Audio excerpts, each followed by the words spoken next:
What's for lunch, Nani? Arey, I didn't know you were coming home for lunch, so I really haven't made anything. But give me a minute. There's some paneer in the fridge and I can make you a very nice paneer dish. Not butter paneer again. Arey, no, it's not matar paneer or butter paneer, whatever. It is a very tasty, healthy Dahi Paneer recipe which will go in a jiffy. So now let's start preparing for the Dahi Paneer recipe. We add little oil. With oil we add in little blob of butter. You can make it only in butter if you want. You can make it in ghee. If it's made in butter and ghee, it becomes richer. But if you want to make it a little light, you add a blob of butter and a little bit of oil. So you get the taste also and it's nice. We put 2 heapful spoons of garlic ginger paste and we fry it nicely till the rawness goes away and it becomes a little golden brown. I've added about 3 to 4 green chillies. Green chillies is totally your take. However spicy you want it, you can add.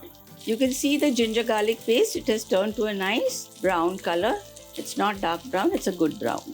Now these are the roundels of spring onions which I have just cut. These are 3 spring onions that I have cut.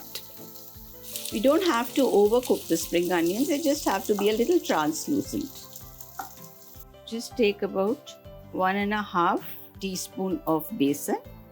Add a little whisked curd, about 1 small katori, and we whisk this thing together nicely so that the besan, the lumps are all broken and I have blended it well.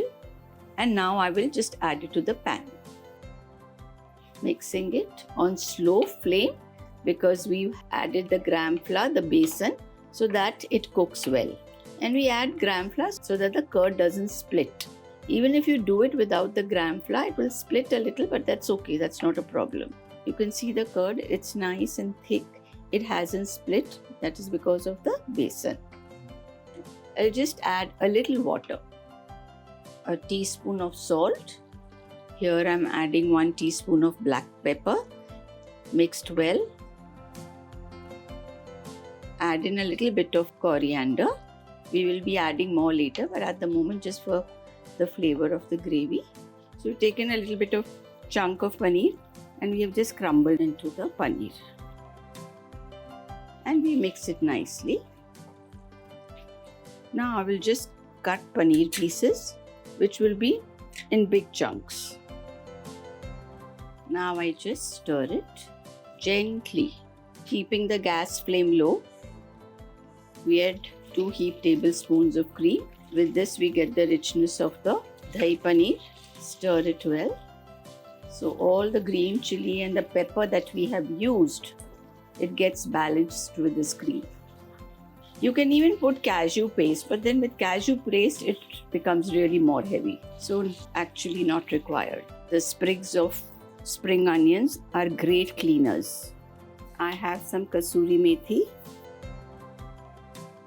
some Coriander Leaves, dash of water. The gravy loosens up a little bit. You can add little milk also, whatever choice is yours. This is just an option. I've just put in some green bell peppers, finely diced, and to give color, the red simla mirchi.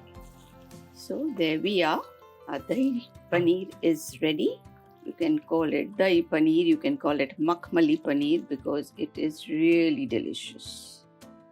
Paneer cut in big chunks, this is the reason that it stays well. We are ready to dive into it and enjoy it.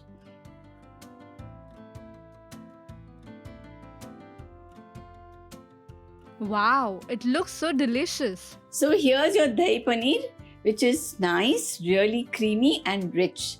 Have it. I'll just get you a glass of chas.